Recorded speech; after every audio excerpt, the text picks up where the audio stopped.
โอ้ยเนาะเป็นนายซะเนาะยุคนี้มันยุคใดแล้วยุค5G 6Gแล้วยังมาหาใส่หัวเอาบกจกไปปั่นกันแท้หน้าอยู่เว้ยเงึดเถอะโอ้ยเงินว่าทันสมัยนะ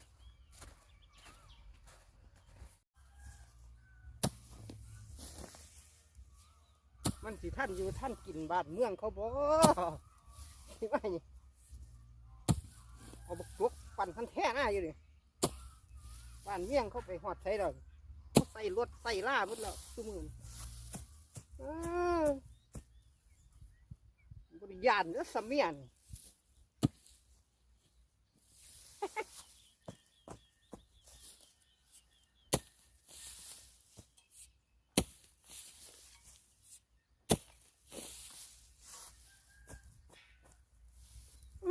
เป็นหนังนี่